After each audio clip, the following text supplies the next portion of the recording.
नमस्कार, मैं लीशा, आप देख रहे हैं स्टेट मिरर हिंदी। नजर डालते हैं 25 बड़ी खबरों पर। दिल्ली के सीएम हाउस के लिए निकले आप सांसद संजय सिंह। संजय सिंह ने सौरभ भारद्वाज के साथ पीसी करते हुए कहा, आज आप लोगों के साथ ढूंढने की कोशिश करेंगे कि सोने की कमोड कहाँ है, पूल कहाँ है और बार कहाँ पर है। फिर हम लोग पीएम हाउस में जाकर देखेंगे कि पीएम हाउस में क्या क्या सुविधाएं हैं। दिल्ली में आप नेताओं के प्रदर्शन विरोध को देखते हुए सीएम हाउस के बाहर बढ़ाई गई सुरक्षा। दिल्ली के सीएम हाउस के बाहर कड़ी सुरक्षा के बीच आपके नेता पहुंचे संजय सिंह। दिल्ली पुलिस से की गुजारिश, कहा वहां लगे बैरिकेडिंग को खोला जाए। संजय सिंह को हाउस के अंदर जाने से रोका जा रहा है। सीएम हाउस के बाहर रोके गए आप नेता संजय सिंह धरने पर बैठे। सौरभ भारद्वाज ने कहा, मैं दिल्ली का शहरी विकास मंत्री हूं, कैसे मुझे रोक सकते हो। तो वहीं संजय सिंह ने पूछा, किस नियम से हमें रोक रहे हो। संजय सिंह वहां धरने पर बैठ गए हैं। पीएम नरेंद्र मोदी का आंध्र प्रदेश और उड़ीसा के 2 दिवसीय दौरा, कई अहम विकास परियोजनाओं की आधारशिला रखेंगे और उद्घाटन करेंगे। उड़ीसा के भुवनेश्वर में प्रवासी भारतीय दिवस सम्मेलन का करेंगे शुभारंभ। राष्ट्रीय राजधानी दिल्ली में विधानसभा चुनावों के लिए आदर्श आचार संहिता लागू, हटाए जा रहे पोस्टर्स और होर्डिंग्स। दिल्ली में 5 फरवरी को वोटिंग और 8 तारीख को होगी काउंटिंग। संविधान विधेयक 2024 और केंद्र शासित प्रदेश कानून विधेयक 2024 पर संयुक्त समिति की बैठक में विधि और न्याय मंत्रालय के प्रतिनिधि समिति को देंगे जानकारी। 15 जनवरी को नए मुख्यालय का उद्घाटन करने वाली है कांग्रेस संसदीय दल के अध्यक्ष सोनिया गांधी, मल्लिकार्जुन खड़गे और राहुल गांधी की मौजूदगी में करेंगे उद्घाटन। दिल्ली में एक राष्ट्र एक चुनाव पर संयुक्त संसदीय समिति की पहली बैठक, समिति को विधि और न्याय मंत्रालय के अधिकारी ने दी जानकारी।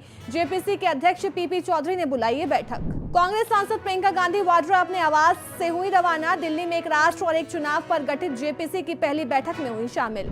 मुंबई में शिवसेना यूबीटी नेता संजय राउत ने जेपीसी की पहली बैठक से पहले कहा, एक देश एक चुनाव का जो बिल आ रहा है, भविष्य में ये एक पार्टी एक चुनाव या एक नेता एक चुनाव की ओर जाएगा, इसलिए हम सभी इस बिल का विरोध कर रहे हैं। इसमें इंडिया गठबंधन भी शामिल है।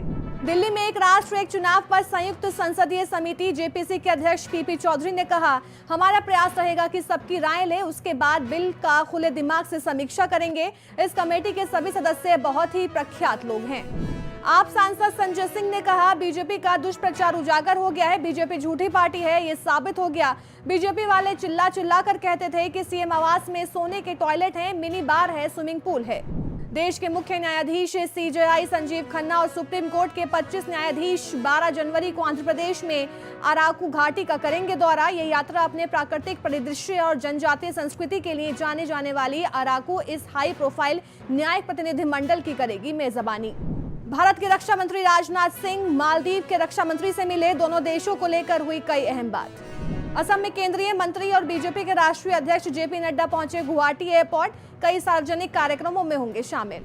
कैबिनेट की नियुक्ति समिति ने 14 जनवरी से 2 साल की अवधि के लिए अंतरिक्ष विभाग और सचिव अंतरिक्ष आयोग की नियुक्ति, अध्यक्ष के रूप में वी नारायणन, निदेशक तरल परोदन प्रणाली केंद्र और वलियामाला की नियुक्ति को मंजूरी दे दी है।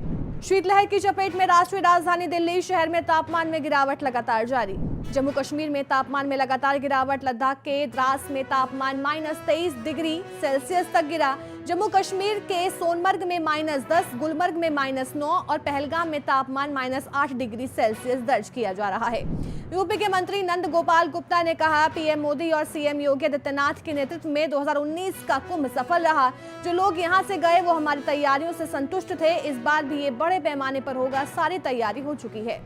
दिल्ली में 1984 सिख दंगों से जुड़े सरस्वती विहार में सिखों की हत्या के मामले में राउज एवेन्यू कोर्ट ने सज्जन कुमार के खिलाफ फैसला टाला है।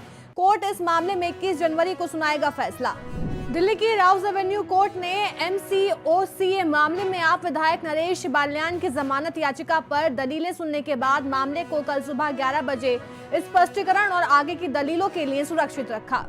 अपदस्थ पीएम शेख हसीना समेत 96 अन्य लोगों का पासपोर्ट रद्द। बांग्लादेश की अंतरिम सरकार ने कहा, ये कार्रवाई लोगों को जबरन गायब किए जाने और पिछले साल जुलाई में हुई हत्याओं में उनकी कथित संलिप्तता की वजह बन गई है।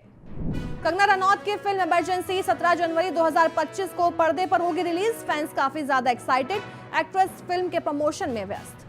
मुंबई में बॉलीवुड एक्टर अनुपम खेर को किया गया स्पॉट। अनुपम खेर दिखे काफी यंग और हैंडसम। एक्टर इस दौरान अपनी फिल्म इमरजेंसी प्रमोट करते हुए नजर आए।